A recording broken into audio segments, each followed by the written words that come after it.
빌립보서 4장 4절 5절 우리 같이 읽겠습니다. 주 안에서 항상 기뻐하라. 내가 다시 말하노니 기뻐하라. 너희 관용을 모든 사람에게 알게 하라. 주께서 가까우시니라. 아멘. 지난주 말씀 이랬습니다. 나만 은혜 받고 잘 되고 평안한 게 나만 좋은 것이 아니라 하나님도 좋은 것이다. 그 이야기를 했죠. 다윗이 하나님 앞에 어찌 보면 당당하고 어찌 보면 무례하게 요청합니다. 하나님, 나 대신 싸워주세요. 저 사람들 좀 꺾어주세요. 사실 우리 그런 기도 좀 하기 불편합니다. 왜? 기도가 좀 고결하고 기도 제목이 좀 신앙적이어야 되는데 다른 사람 낮춰달라, 꺾어달라 좀 그렇잖아요. 그런데 다윗은 당당하게 했습니다. 이유가 뭐였죠? 다윗의 믿음은 뭐였냐?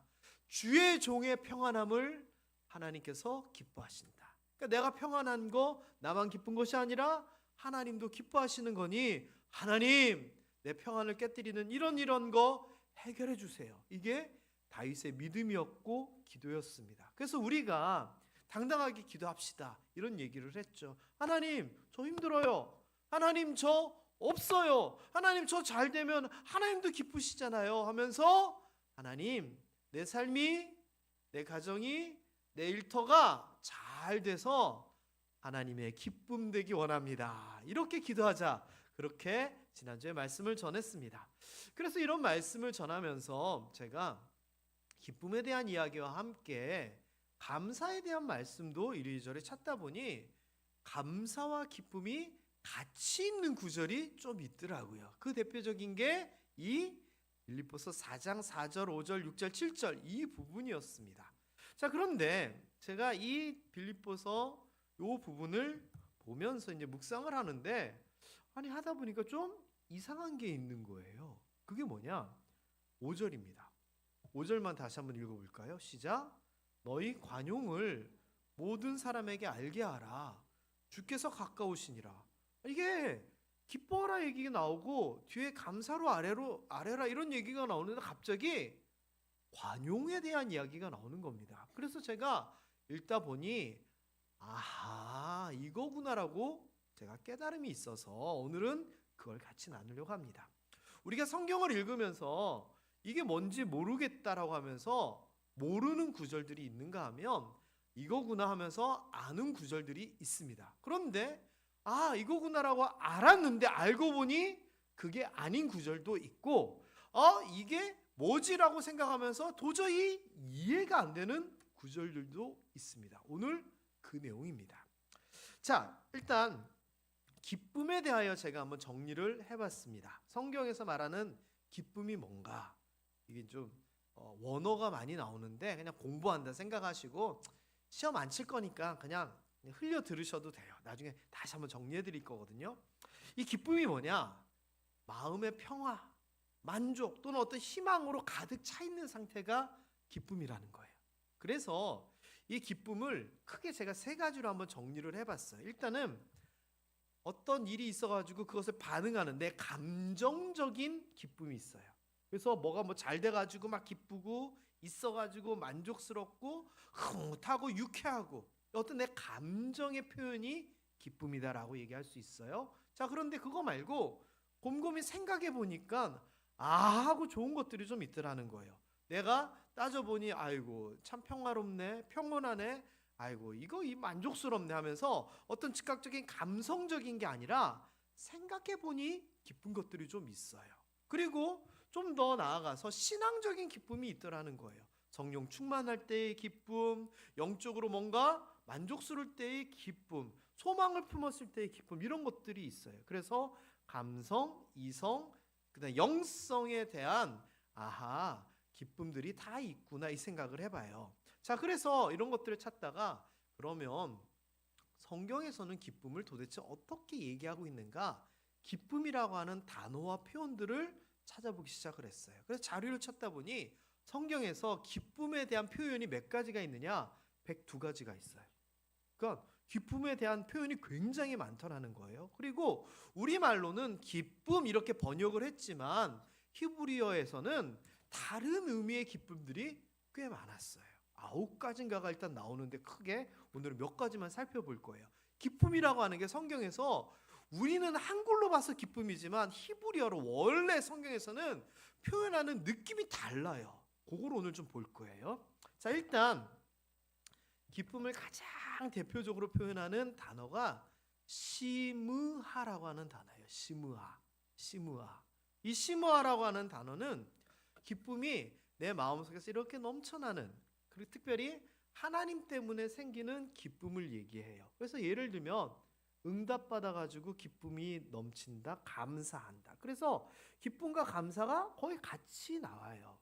그런데 이 기쁨은 그냥 단순하게 나 기뻐요 이 정도가 아니라 이 기쁨을 예배를 통하여 절기를 통해서 많이 표현을 하더라. 시므아라는 단어를 통해서. 예를 들면 시편 16편에 보니까 주께서 생명의 길을 내게 보이시리니 주의 앞에는 충만한 기쁨이 있고, 주님께서 생명의 길을 나에게 보이셔서 그 주님 앞으로 나아가면서 내가 기쁘다, 이런 표현을 쓰면서 그냥 어찌 보면 가장 기본적인 표현으로서 시므아라고 하는 단어를 써요. 자, 그런데 이게 마음의 상태잖아요.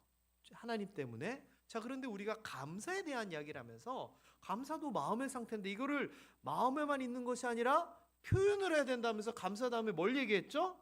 노래하자, 이런 얘기를 썼잖아요. 기쁨도 그렇더라고요. 린나라고 하는 단어가 있어요. 무슨 외국 여자 이름 같잖아요. 린나. 그런데 이 린나라고 하는 기쁨은 기쁘다 이렇게 표현을 쓰지만 어떤 기쁨이냐? 기쁨의 외침, 환호, 함성, 노래라고 하는 뜻이 담겨져 있어요. 그래서 이 기쁨이라고 하는데 마음의 상태가 소리로서 표현되는 게 린나예요. 성경에서 아주 보면은 시편 126편 5절 눈물을 흘리며 씨를 뿌리는 자는 기쁨으로 거두리로다, 이 표현이 있잖아요. 그런데 이게 우리말로는 그냥 이렇게 좋은 내용이구나라고 싶은데 히브리어로 보면 대단해요. 왜? 눈물은 뭐예요? 슬픔에, 마음속에 있는 이 슬픔이라고 하는 감정이 겉으로 표현되는 게 눈물이잖아요. 여기에 기쁨은 린나예요. 그래서 마음속에 있는 기쁨이 린나로 표현되는데 뭐로? 소리와 함성으로 표현되는 거예요. 그래서 네가 슬퍼서 눈물을 흘리겠지만 돌아올 때는 기뻐가지고 노래 부르면서 올 거야. 이게 이 기쁨이라는 거예요. 저는 여러분의 삶 가운데 너무 좋아서 환호성 지르고 노래 부르는 일이 많아졌으면 좋겠어요. 그래서 감사가 감사로서만 끝나는 것이 아니라 노래로까지 나가야 되는 거예요. 근데 여러분, 그 정도로 기쁘려면 어느 정도 기쁘면 막 와 소리가 나고 그럴까요? 제가 올해는 월드컵을 안 봤어요. 안 본 이유가 재미없어서 안 본 게 아니라 보기 너무 힘든 거예요. 시간대도 뭐 근무 시간도 그렇고 아침 일찍 하니까 일해야 되는데 그 볼 시간이 어디 있어요. 말씀 준비하고 뭐 이러다 보니 그래서 그냥 결과만 봐야 되겠다 생각을 했어요. 그런데 결과 안 봐도 알겠더라고요. 우리 1차전 이기는데 어떻게 알았느냐? 와! 온 동네에서 와 소리가 나요. 그래서 골 넣었구나 알겠더라고요. 그런데 여러분 축구 보면서요, 골을 넣네, 우리가 이기네 생각을 하고 와가 나와요. 골 넣는 순간 자기도 모르게 와가 나와요. 자기도 모르게 나오잖아요. 너무 좋으니까. 이게 린나예요. 우리 모함의 성도님들 좋은 일 많이 생기고 하나님께서 은혜 주셔서 기쁨이 아우 좋아 하면서 막 혼자 좋아하는 이 정도가 아니라 와 소리가 막 함성이 노래가 막 저절로 터져 나올 수 있게 되기를 주님의 이름으로 축복합니다. 자, 이러면 제가 굳이 말을 좀 보태자면 시므아의 삶이 있어요. 기쁨이 있는 삶. 그런데 린나의 삶은 그게 더 커서 표현되는 거예요. 옆에 분에게 축복합니다. 린나의 삶을 사시기 축복합니다. 시작. 말은 어렵고 히브리어가 들어가지만 내용은 뭐예요? 너무 좋아서 신나서 고함 치며 환호성 치며 이런 일이 많아졌으면 좋겠다, 그 내용이에요. 자, 그런데 이게 노래로서만, 소리로서만 표현되는 기쁨보다 더 센 게 있더라고요. 뭐냐? 길이라고 하는 단어예요. 길. 근데 이 길이라고 하는 단어는 기뻐하다인데 그냥 기뻐하다가 아니라 크게 기뻐하다, 환호성을 지르며 기뻐하다 이런 뜻이에요. 그런데 이게 원어가 어떤 말에서 시작이 되냐면 어근이라 그러죠. 빙빙 돌면서 뛰는 동작에서 시작된 말이에요. 그러니까 이 기뻐하다는 그냥 소리만 치면서 기뻐하는 게 아니라 어떤 기뻐하다? 펄쩍펄쩍 뛰면서 기뻐하는 게 이 기뻐하다예요. 우리가 예를 들어서 이번에 뭐 축구를 하는데 1차전에서 이겼다. 와, 이 정도죠. 근데 만일 결승전에서 15초 남겨놓고 역전골을 터뜨렸다 생각을 해봐요. 옛날에 안정환이 이탈리아 연장전에서 헤딩으로 넣어가지고 이긴 것처럼. 그러면 소리만 와 이거로 끝날까요? 일어나서 펄쩍펄쩍 뛰면 좋아할 거 아니에요. 이게 길이에요. 그런데 너무 신기한 게 우리가 아까 불렀던 524장 찬송이 있잖아요. 제목이 뭐예요? 첫 가사가 갈 길을 밝히 보이시니 길이 들어가잖아요. 근데 후렴에 보면 죄악 벗은 우리 영혼이 기뻐 뛰며 주를 보겠네. 기뻐 뛰며 길이에요. 그러니까 이게 그렇게 의도한 건 아니시겠지만 길에 대한 찬송에서 이 히브리어 길에 대한 표현인 기뻐 뛰는 그 이야기가 나오는 거예요.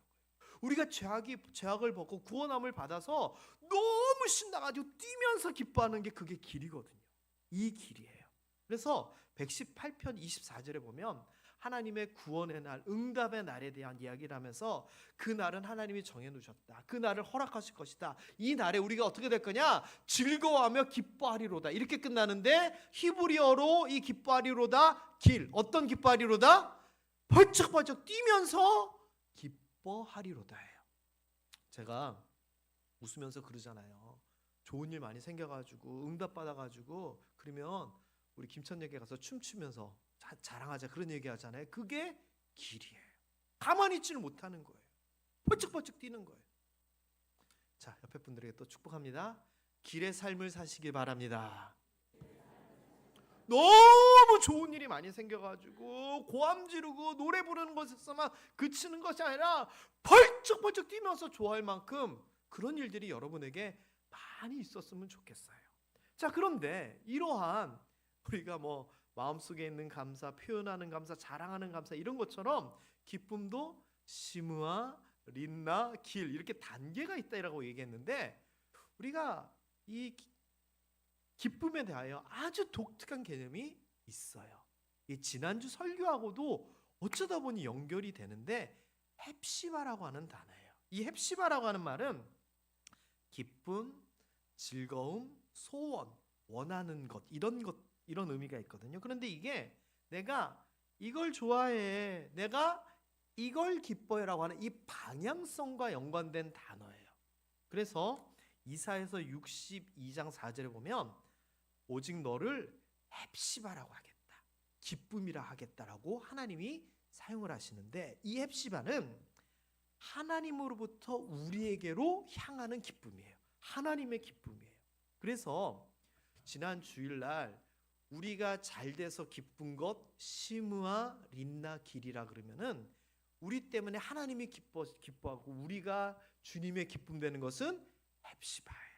그래서 단순히 나만 기쁘다 시므아의 삶이라면 나 때문에 하나님도 기쁜 것이 헵시바의 삶이에요.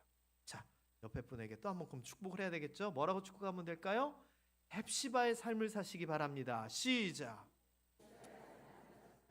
그래서 이 기쁨이 그냥 나만 기쁜 게 아니라 내 삶을 통해서 헵시바 하나님이 기뻐하시는 거예요. 그러니까 이 기쁨이라고 하는 단어가 의미가 참 많네요. 그리고 이 헵시바라고 하는 단어와 비슷한 단어가 수스라고 하는 단어예요. 수스라고 하는 단어도 기뻐하다, 즐거워하다 이런 단어인데 이것이 언제 사용되는 단어였냐? 하나님께서 자기 백성을 바라보시면서 기뻐할 때 쓰시는 단어예요. 이게 어디에서 나왔느냐? 지난주에 하나님께서 우리가 잘 되면, 우리가 회복되면 기뻐하시는데 기쁨을 이기지 못한다라고 하는 스바냐 3장의 말씀이 나왔잖아요. 이때 이 기쁨이 수스예요. 이것도 역시 우리를 바라보시면서 너무너무 좋은 거예요. 여러분, 아기 처음 태어났을 때, 특별히 할아버지 할머니들 손주 손녀 처음 보셨을 때 느낌이 어땠어요? 저희 장인어르신은요, 저희 집에 아이 낳고 처음 오셨는데 방에 못 들어오셔요. 혹시 애한테 뭐가 해가 될까봐 그러면서 두근두근 하시는데, 제가 못 들어오셔 밖에 계시는데 아이를 쳐다보는 표정을 봤어요. 너무 흐뭇해요. 그리고 딸을 쳐다볼 때는 너무 안타까워하세요. 그러시더라고요. 그러니까 이게 너무 사랑하는 사람들을 볼 때 너무 좋을 때 막 너무 좋은 그 느낌 있잖아요. 그 모습으로 우리를 바라보시며 기뻐하시는 게 수스예요. 자, 그러면 하나님이 오늘 우리를 어떻게 바라보고 계세요? 수스하시면서 바라보시는 거예요. 우리가 하나님의 기쁨이 되는 거죠. 주님의 기쁨 되시기를 주님의 이름으로 축복합니다. 자, 그러면 이 기쁨에 대해 정리를 좀 해볼게요. 아까 정리 한번 해드린다 그랬죠? 단어 몰라도 돼요. 그냥 그런 것만 있구나 이것만 아셔도 돼요. 시무아라고 하는 우리 마음속에 있는 기쁨이 있어요. 이게 표현되면 소리로 나오면 린나더라. 이게 펄쩍펄쩍 뛰면서 행동으로 나타나면 길이더라. 그리고 이게 나만 좋은 게 아니라 하나님의 기쁨이 되는 게 헵시바 수스더라 이거예요. 그래서 이게 묘하게 감사에 대한 이야기와 연결이 돼요. 우리의 삶이 감사의 삶에서 그치는 것이 아니라 노래하는 삶이 돼야 되고 자랑하는 삶이 돼야 되고 더욱이 나아가서 하나님의 기쁨 되는 삶이 돼야 된다. 제가 지난 맥주감사절 이후에 계속했던 설교가 그 내용인데 어머나 기쁨도 똑같은 개념으로 이렇게 나오네요. 여러분 어떤 게 제일 좋으세요? 매정하게 하나만 고르지 말고 다 가지시기 바랍니다. 마음속으로도 기쁘고 입으로도 나오고 몸으로도 나오고 하나님도 기뻐하시고 이거 얼마나 좋습니까? 자, 게다가 이 헬라어에서도요 이 기쁨이라고 하는 것이 히브리어만큼은 아닌데 구별돼서 사용이 되더라고요. 자, 일단 카이로라고 하는 단어가 있어요. 이 말은 기뻐하다, 즐거워하다 이런 뜻인데 기쁨, 즐거움 이런 식으로 명사형으로 바꾸면 카라예요. 요 카라, 컬러 카라인데 우리 꽤 오래됐지만 뭐 젊은이들이 좋아했던 카라라고 하는 아이돌 그룹이 있었어요. 저는 그 사람이 이름 지은 사람이 혹시나 이 헬라어의 기쁨이라고 하는 카라라고 하는 단어에서 가지고 왔을까 궁금하긴 하더라고요. 자, 그런데 이 카이로 기뻐하다라고 하는 단어가 어디에 쓰였느냐? 오늘 본문에 쓰여요. 기뻐해라. 항상 기뻐하라. 이게 아까 히브리어로 치면 시무아, 마음속의 기쁨에 대한 이야기예요. 그런데 이렇게 카이로에서만 그치는 것이 아니라 마음속으로 기뻐하는 것이 아니라 표현되는 기쁨이 헬라어에도 있어요. 이거 발음을 잘 하셔야 돼요. 시작. 아갈리아시스. 뭔가 좀 표현이 거칠어요. 제가 이런 얘기를 하면 안 되죠. 하여튼 그런 단어인데 이거는 큰 기쁨, 환희 넘치는 기쁨, 환호. 역시 마음속에 있는 표현이 드러나는 기쁨이 아갈리아시스라라고 하는 단어예요. 그래서 베드로전서 1장 8절에 보면 이 단어가 쓰이는데 말할 수 없는 영광스러운 즐거움을 표현하면서 말할 수 없는 영광스러운 즐거움이라고 하는 말할 수 없는이라고 하는 표현을 갖고 즐거움이라고 하는 단어를 강조했잖아요. 그 뒤에 나오는 이 기뻐하니라고 하는 단어가 아까 얘기했던 이 단어예요. 그래서 아갈리아시스 이 단어를 쓰면서 그냥 기쁨이 아니라 엄청난 큰 기쁨이다라고 지금 표현을 쓰는 거예요. 자, 그리고 헬라어에 아주 독특한 기쁨이 있어요. 유프로시네라고 하는 표현이거든요. 이거는 뭐냐? 즐거움, 환희, 유쾌함인데 특별히 축제의 기쁨이에요. 그래서 혼자 기뻐하는 것이 아니라 함께 기뻐하는 거예요. 그래서 초대교회에 대한 사도행전 2장 46절에 보면은 이 기쁨에 대하여 기쁨과 순전한 마음을 하면서 함께 같이 이렇게 나눴던 것을 이 유프로시네라고 하는 단어를 가지고 써요. 자, 헬러 개념으로 치면 여러분이 맨 처음에 얘기했던 카이로 이 단어처럼 기쁨이 넘쳤으면 좋겠고 아갈리아시스처럼 이 기쁨이 표현됐으면 좋겠고 그리고 성도들과 하나님과 함께 유프로시네의 기쁨도 여러분에게 있었으면 좋겠습니다. 자, 그리고 따지고 보니까 히브리서에서 얘기하는 것과 히브리어로 얘기하는 것과 크게 다르지는 않네요. 자, 요 정도까지 보고 이제 오늘 본문으로 들어가도록 하겠습니다. 자, 왜냐면은 오늘 본문 말씀이 이 개념을 알면 이런 거구나 이해가 정확히 되기 때문입니다. 자, 사도 바울이 권면을 했는데 아까 본 본문에 보면 이렇게 권면을 합니다. 항상 기뻐하라. 내가 다시 말하노니 기뻐하라. 그냥 기뻐하는 게 아니라 항상 기뻐하래요. 그리고 그거를 다시 한번 강조하면서 내가 한번 더 얘기할게. 기뻐해야 돼. 이렇게 얘기를 하는 거예요. 자, 그러면 좋은 일이 있다는 거예요? 안 좋은 일이 있다는 거예요? 우리 생각에는 좋은 일이 있으니까 기뻐하라 이렇게 생각하는데 아니에요. 그때 사도 바울이 어디에 있었느냐? 로마 감옥에 갇혀 있었어요. 빌립보 교회에 이런저런 핍박감과 문제들이 많았어요. 그런데 뭘 기뻐해요? 이때는 뭐라고 얘기하는 게 제일 좋아요? 인내하세요, 참으세요, 버티세요 이렇게 얘기하는 게 적절한데 사도 바울이 자기 처지도 어렵고 서로가 힘든 상황에서 야 기뻐해야 돼, 다 기뻐해야 돼 이렇게 얘기하는 거예요. 이거는 어떤 신앙적인 이상적인 것을 가지고 기뻐하는 삶을 살아야 돼 이게 아니에요. 이유가 있어요. 그걸 설명을 해드릴게요.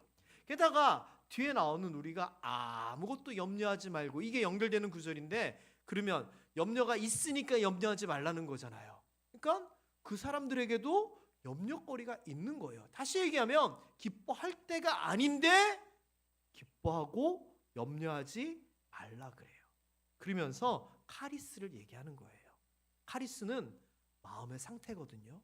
내 마음이 기쁨의 상태로 있으라는 거예요. 아니 감옥에 갇혀있고 문제도 많고 앞일이 어떻게 될지도 모르고 주변에는 염려거리가 투성인데 어떻게 카리스 기쁨 평온의 상태를 어떻게 유지를 해? 라고 얘기를 해요. 자, 그런데 그 다음에 나오는 구절이 이 노란 글씨인 거예요. 노란 글씨 읽어봅니다. 시작. 너희 관용을 모든 사람에게 알게 하라. 아니 이거 무슨 잠언처럼 뚝뚝 끊어진 것도 아니고 쭉 이어지는 편지글이 4절하고 6절은 이어지는데 5절은 갑자기 관용이라고 하는 단어가 나와요. 관용이 뭐죠? 사전에 봤더니 남의 잘못 이런 거를 그렇게 받아주는 게 용서해 주는 게 관용이라는 거예요. 자, 그런데 이게 제가 아까 얘기한 것처럼 다 아는 말인데 이해가 안 되는 거예요. 저도 사실은 그냥 볼 때는. 왜?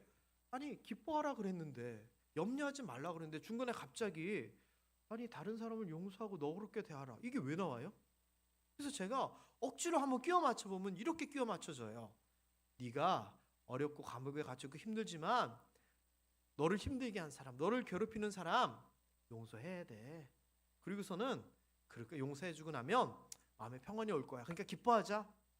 근데 너무 어거지 같아요. 그리고 그러려면 뛰어넘는 단계들이 너무 많아요. 근데 편지인데 무슨 이렇게 뛰어넘는 게 많겠어요? 그거 아니에요. 여러분 생각에는 5절 이 관용을 뭐 어떻게 지금 봐야 될까요? 죄송합니다. 힘든 세상에서 살다가 주일날 평안을 얻고자 좋은 말씀 얻고자 들어왔는데 김세용 목사가 설교 시간에 공부하듯이 막 외국말 써대더니 갑자기 관용이 여기서 왜 나오냐 묻고 복잡하게 해드려서 죄송합니다. 제가 그냥 설명해 드리도록 하겠습니다. 이게 에피에이케스라고 하는 단어인데 적당하다, 온화하다, 너그럽다, 절제하다, 인내하다, 부드럽다. 하여튼 이렇게 좀 말랑말랑한 단어예요. 게다가 그 뒤에 보면은 주께서 가까우시니라, 주님께서 가까이 있다는 말이 나와요. 그러니까 이게 지금 앞에는 4절 관용, 주께서 가깝다 이 말이 다 따로따로지 연결이 안 돼요. 그런데 이거를 어떻게 해석해야 되느냐? 주님이 가까이 계시니 관용을 베풀어 사람들에게 너희의 너그러움을 알게 하라 이건가? 글쎄요, 아닌 것 같아요. 앞에 나오는 기뻐하라와 뒤에 나오는 염려하지 말라라, 이게 도대체 무슨 관계가 있을까? 자, 설명드립니다. 사도 바울이 말하는 관용은 다른 사람들에게 베푸는 관용을 얘기하는 게 아니에요. 자신의 태도를 얘기하는 거예요. 아까 제가 말랑말랑이라고 하는 표현을 썼잖아요. 무슨 일이 생겼을 때 격하게 호들갑 떨면서 그렇게 반응하지 말라는 거예요. 말랑말랑하게 유연하게 부드럽게 대하라는 거예요. 평정심을 잃지 말고 절제하면서 인내하면서 받아들이라는 거예요. 누가 여러분을 괴롭혀요. 그러면 아유 어떡하지? 염려하지 말고 괴롭히면 괴롭히네 어허허, 이게 관용이라는 거예요. 누구에 대한 관용? 나에 대한 관용. 나에 대하여서, 주변의 상황에 대하여서 부드럽고 너그럽고 넉넉하게 받아들이라는 거예요. 그래서 사람들로 하여금 저 사람은 저렇게 어려운 일이 있는데도 허허 웃네. 저 사람은 저렇게 힘든 일이 있는데도 싫은 표정도 안 짓고 죽는 표정도 앓는 소리도 안 내네. 이게 너희 관용을 사람들에게 알게 하라는 거예요. 그러니까 무슨 일이 생겼을 때 어떡해 이게 아니라 무슨 일이 생겼을 때 담담히 받아들이라는 거예요. 구약에서 이와 비슷한 표현이 있어요. 주 앞에서 잠잠하라. 무슨 일 생겼을 때 주여 부르짖기도 하겠지만 때로는 잠잠히 기다리라는 표현이거든요. 관용이 그런 의미예요. 그래서 이걸 가지고 이 구절들을 봐야 돼요. 4, 5, 6절 계속 이렇게 봐야 돼요. 그러면 정리를 한번 해볼까요? 이 사울이 말하는 관용은 다른 사람에게 베푸는 관용이 아니라 주님이 옆에 있으니 염려하지 말고 당황하지 말고 놀라지 말라는 거예요. 그러니까 그 뒤에 주께서 가까이 있다는 거예요. 자, 그러면 주님이 옆에 있으니 우리가 놀라지 말고 당황하지 말라. 그 주님에게 어떻게 하라, 어떻게 해야 되느냐, 그 다음 얘기가 이 6절 7절로 이어지는 거예요. 그래서 염려하지 말고 당황하지 말고 근심하지 말고 너희 모든 일을 기도해라. 기도하는데 너희들이 기도하면 응답해 주실 거니까 아예 감사함으로 아뢰라.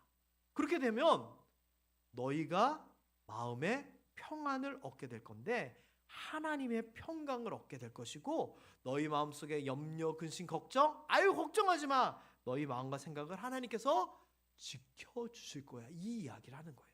그래서 지금 이 4절부터 5절, 6절, 7절은 마음의 상태에 대한 이야기예요. 자, 그러니까 지금 우리가 무슨 일이 생겼을 때 호들갑 안 떨고 주님께 기도하고 감사하고 그렇게 되면 응답 올 거야 이렇게 얘기를 했으니 내가 어떻게 대처해야 되느냐? 관용을 가지고 넉넉함을 가지고 너그러움을 가지고 그 일을 대처해야 되고 그러려다 보니 마음이 조급하고 힘든 게 아니라 어떻게 되느냐? 기쁨이 넘친다는 거예요. 그러니 너희가 염려 대신 너그러운 관용한 태도를 가지고 기뻐함으로 이 상황을 지켜보고 이겨내자라는 거예요. 그 과정을 정리를 하면 이래요. 현실이 어려워요. 염려거리가 넘쳐요. 그런데 어떻게 해라? 기도하고 간구해라. 믿음과 확신을 가지고 기다리면 하나님이 응답해 주실 거니 기도와 간구를 하되 하나님 응답해 주실 줄 믿습니다. 믿음과 함께 감사함으로써 기도해라. 그렇게 되면 하나님께서 도와주시겠지라고 하는 그러한 마음이 내 마음속에서 넘쳐나게 될 것이고 그렇게 되면 관용 너그러운 태도로 이 문제를 바라보게 될 것이다 라는 거예요. 자, 이 문제를 질병의 문제와 연결해서 적용을 해볼게요. 병이 생겨서 아파요. 어떡하지? 염려해요. 그래서 하나님 앞에 하나님 고쳐주세요 기도하는 거예요. 그러다 보니 믿는 자의 기도는 하나님께서 응답하신다, 구하는 대로 고쳐주신다, 이 말씀 때문에 내가 기도하니 하나님께서 고쳐주시겠지 확신이 생겨요. 그러다 보니 아이고 하나님 감사합니다, 나의 질병 고쳐주실 줄 믿습니다, 감사가 넘치게 되고 그 염려가 마음속에 기쁨이 되면서 이제 뭐가 되느냐, 질병 때문에 어떻게가 아니라 주님께서 고쳐주실 거예요, 미소와 웃음이 사람들에게 보여지는 거예요. 그럼 사람들이 뭐라고 얘기하느냐, 아니 저 사람은 아프다는데 왜 저렇게 태도가 저래? 왜 이렇게 여유로워? 그게 주변 사람들에게 관용을 보여주는 거예요. 여러분 이런 삶을 살았으면 좋겠어요. 이런 삶을 살았으면 좋겠어요. 그래서 오늘 말씀을 정리하면 우리의 삶이 문제로 인해서 염려와 걱정이라고 하는 마음 상태를 만들어요. 그런데 이 마음 상태를 그렇게 염려와 걱정으로 채우는 것이 아니라 구원하시리라, 도우시리라, 은혜 주시리라, 해결하시리라, 이 약속의 말씀을 붙잡고 기도하면서 내 마음속에 믿음이, 카리스가, 시무아가 생기게 되는 거예요. 그래서 여러분 이 말이 그동안의 감사 이런 것과 다 연결이 돼버려요. 어떻게 연결이 되느냐, 우리의 삶이 구원을 감사하는 시므아의 삶, 그리고 그 구원을 노래하고 표현하는 린나와 길의 삶, 그리고 나의 기쁨으로 끝나는 것이 아니라 하나님의 기쁨이 되는 헵시바와 수스의 삶이 되는데, 그러기 위해서 우리가 뭘 해야 되느냐? 지금 염려와 근심 대신 히브리어로 시므아, 헬라어로 카리스의 상태를 만들어야 된다는 거예요. 그러면 염려하고 걱정될 때 뭐 하면 돼요? 기도하면 돼요. 기도하면서 그냥 기도하는 게 아니라 응답하시리라라고 하는 믿음과 감사의 기도를 드리는 거예요. 그렇게 되면 하나님께서 우리의 마음을 지키셔서 우리의 마음이 어떻게 된다고요?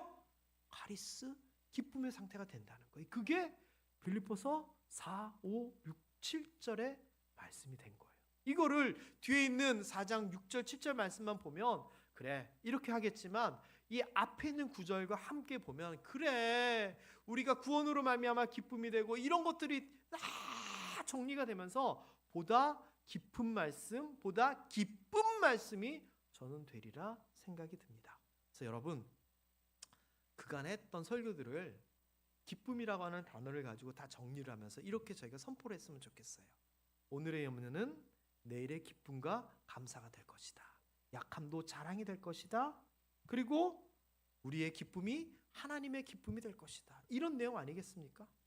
여러분, 여러분의 삶이, 여러분의 문제가 시므아, 린나 그리고 헵시바까지 나갈 수 있게 되기를 주님의 이름으로 축복합니다. 지금 염려거리가 있더라도 감사함으로 나갈 때 기쁨이 될 줄 믿습니다. 그냥 기쁨이 아니라 기뻐 뛰는 기쁨이 될 줄 믿습니다. 그런 여러분 되기를 주님의 이름으로 축복합니다. 그래서 우리가 이거를 그래 앞으로 기뻐하자, 항상 기뻐하자, 주님께서 해결해 주실 거니까 믿음으로 기도하고 감사하고 기뻐하자, 이거를 입으로 선포했으면 좋겠습니다. 내가 약하고 어렵고 힘들지만 내 이 염려거리가, 약함거리가 기쁨이 되고 감사가 되고 자랑거리가 될 거고 내 모든 삶이 하나님의 기쁨이 될 거야. 스스로 확신하고 입술로 표현했으면 좋겠습니다. 자, 세 가지 큰 소리로 시작! 오늘의 염려는 하나도 안 커요. 하나도 안 커요. 시므아만 하지 마시고 린나도 좀 합시다. 우리 소리로 표현합시다. 시작! 오늘의 염려는 내일의 기쁨과 감사가 됩니다. 우리의 약함은 자랑이 됩니다. 우리의 기쁨이 하나님의 기쁨이 됩니다. 이렇게 될 줄 믿습니다. 자, 이 말을 한마디로 줄일게요. 오늘 배운 용어를 사용해서 하면 이렇게 됩니다. 시므아의 삶이 헵시바의 삶이 되기를 바랍니다. 시므아, 내 속에만 있었던 기쁨이 드러날 뿐만 아니라 하나님의 기쁨이 되는 삶이에요. 이건 우리가 축복했으면 좋겠습니다. 시므아의 삶이 헵시바의 삶이 되기를 바랍니다. 옆 사람들에게 축복합니다. 앞에가 길면 뒷부분만 헵시바의 삶이 되길 원합니다. 시작!